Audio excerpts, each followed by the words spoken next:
can't believe they turned the show into a musical. So everybody just watches TV? Well, this show especially, yeah. It's But there are other shows we watch. just TV though. Huh? It's just video? You just watch yeah. video all day? Yeah, it's TV, video. It's what we do. I want to get this straight. So basically, we're producing some of the best digital video audio products on the planet. Mm-hmm. And what this team does all day is basically watch sitcoms and Oprah, eat candy, maybe bonbons. That's what you guys do all day long? We like to think we do video. Isn't it amazing how we can actually produce some of the best digital video audio products on the planet, and yet we have people that watch video all day long eating bonbons? Actually, that's not quite true. Hello everyone, I'm Johnny L. I'm the Senior Vice President and General Manager of the Creative Solutions Group at Adobe. And we're here with another episode of Inside Adobe, the podcast. And we want to talk to you today about really what's behind the scenes happening in the DVA group. We're going to talk to you about some of the products we have out today, some of the developments we have underway, and maybe even a little glimpse of what you might see coming in the next generation of products from us. So again, why don't we jump right in? Joining me today is Giles Baker, who's the product manager from the DVA group, and we're going to go on a deep dive on our product suites and portfolios and a little glimpse of the future direction.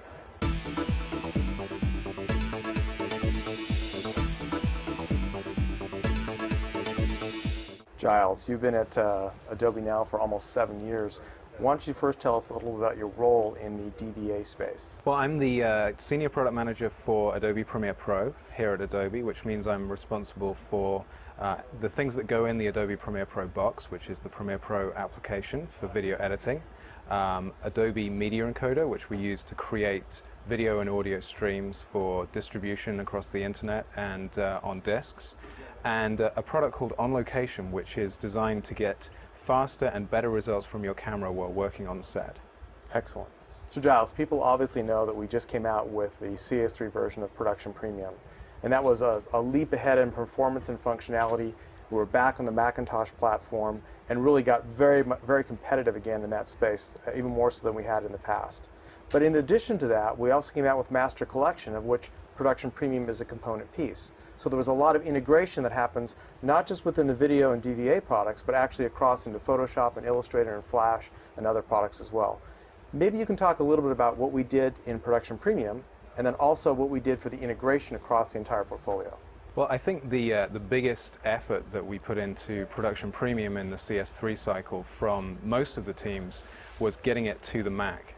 Premiere Pro, Encore, none of these applications had been on the Macintosh before, and so it was a huge effort just to take those applications that were very well formed on the Windows platform and had a great following and a customer base, and take them to the Macintosh and integrate them into the suite.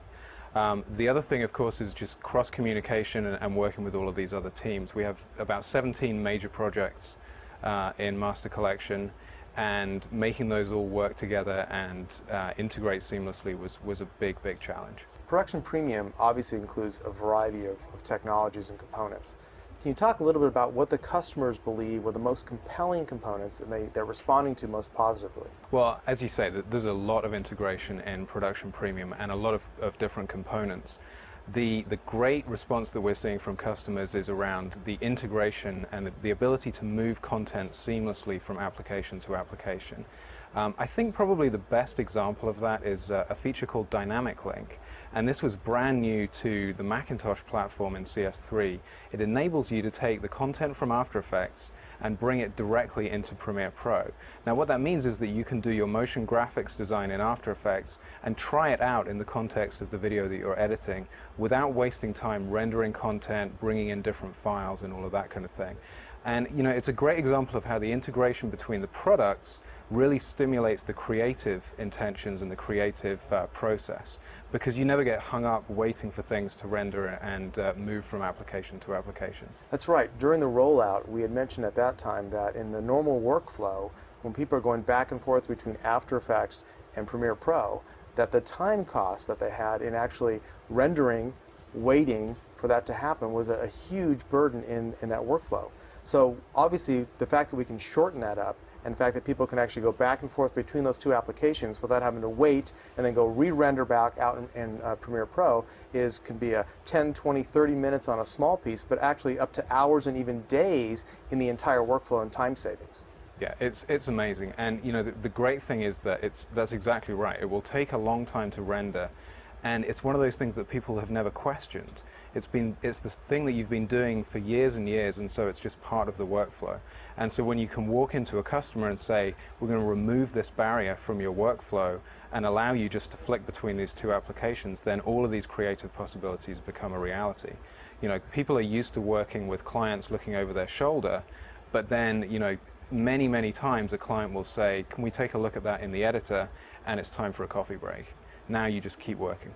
We obviously had high expectations for the product before we announced it, and now since that time we've seen incredible results and great response and great feedback. Have there been any things with the product you've been surprised by from the customer base? I've been very surprised by the number of users of different editing applications who have really adopted Production Premium as a suite that they use in video production, especially on the Macintosh platform. You know, there are lots and lots of people using other video editing applications out there, but Production Premium works very well for those people as well. And what we're seeing now is more and more people are starting to use additional components of the Production Premium suite, moving into Premiere Pro, thinking about editing and working with After Effects and that kind of thing. Now, obviously, we're not the only game in town.